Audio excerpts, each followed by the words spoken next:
మన తండ్రి అయిన దేవుని నుండి మన ప్రభు అయిన క్రీస్తు నుండి కృపా సమాధానాలు మీ జీవితాలకు తోడై ఉండునుగాక.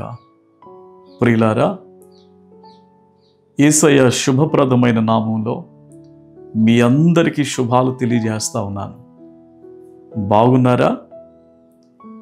దేవుడు మనలను ప్రేమించి మన జీవితాల్లో అనుగ్రహించిన మరొక శ్రేష్టమైన నూతనమైన దినాన్ని బట్టి నేను ప్రభువుని మీతో కలిసి స్తుతిస్తూ ఉంటున్నాను.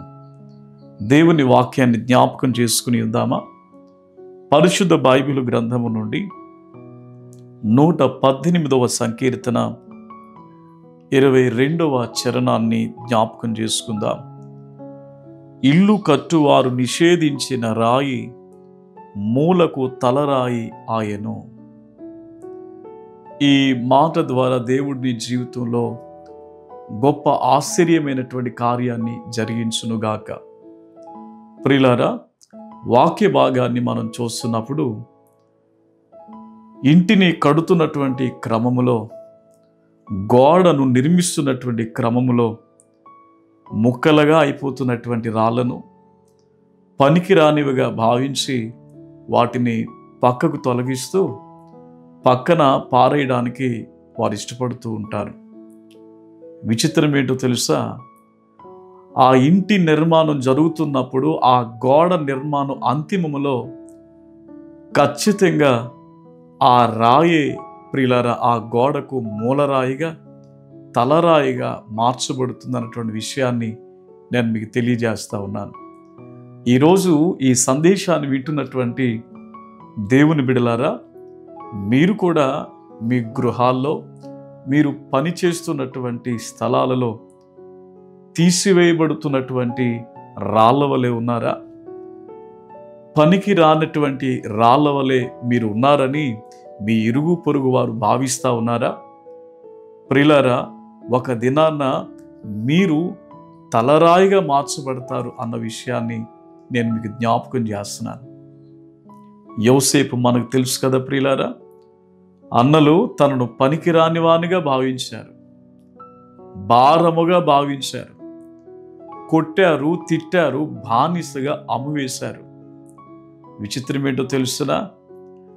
వాళ్ళు పనికిరాని వ్యక్తిగా ఒక రాయి వలె వాళ్ళు ఎలాగున తీసివేశారో, ఒక దినాన్న ఆ వ్యక్తే వాళ్లకు మూలరాయిగా మార్చబడ్డాడు, వాళ్లకు అవసరమైనటువంటి వ్యక్తిగా మార్చబడ్డాడు, వాళ్లకు ఆహారము పెట్టే వ్యక్తిగా మార్చబడ్డాడు.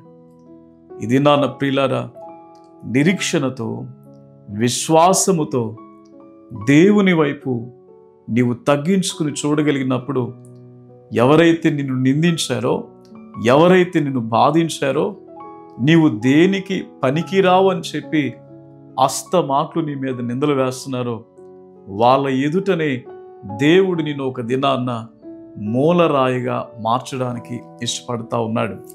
దేవుని వాక్యములో మరొక మాటను మనం జ్ఞాపకం చేసుకుంటున్నప్పుడు ఒక చక్కటి సంఘటన ప్రభు తెలియజేస్తాడు. ఏమిటి అనంటే ప్రియులారా, 113వ సంకీర్తన ప్రియులారా, మనము 7వ వచనాన్ని చూచినప్పుడు, ప్రధానులతోనూ తన ప్రజల ప్రధానులతోనూ వారిని కూర్చుండబెట్టుటకై ఆయన నేల నుండి దరిద్రులను లేవనెత్తువాడు, పెంట కుప్పల మీద నుండి బీదలను పైకెత్తువాడు. ప్రియులారా, ఇది నీ మాటలు వింటున్నటువంటి నీ జీవితంలో నిరాశపడుతున్నావా? అనాలోచనతో ఉన్నావా?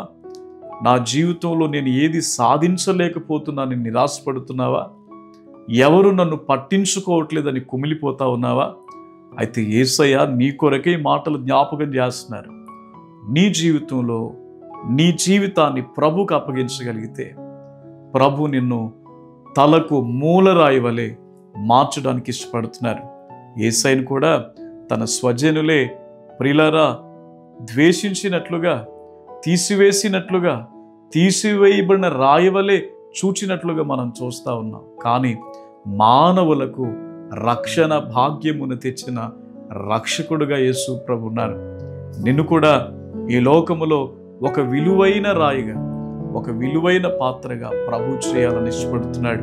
మరి నీ జీవితాన్ని ప్రభుకి ఇస్తావా? ప్రార్థన చేసుకుందాం.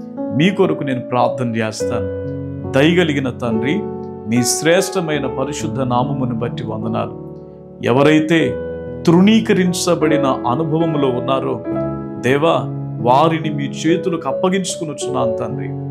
ఏ స్థలములో, ఎవరి చేత, ఏ ప్రాంతములో, ఏ పరిస్థితుల్లో వారు తృణీకరించబడిన వారుగా ఉన్నారో దేవా, వారిని విలువైన రాళ్ల వలె, తలకు మూలరాయి వలె మీరు అమర్చబోతున్నారు, మీరు తీర్చిదిద్దబోతున్నారు. అట్టి అనుభవాన్ని వారికి ఇస్తున్నందుకు స్తోత్రాలు చెల్లిస్తున్నాను.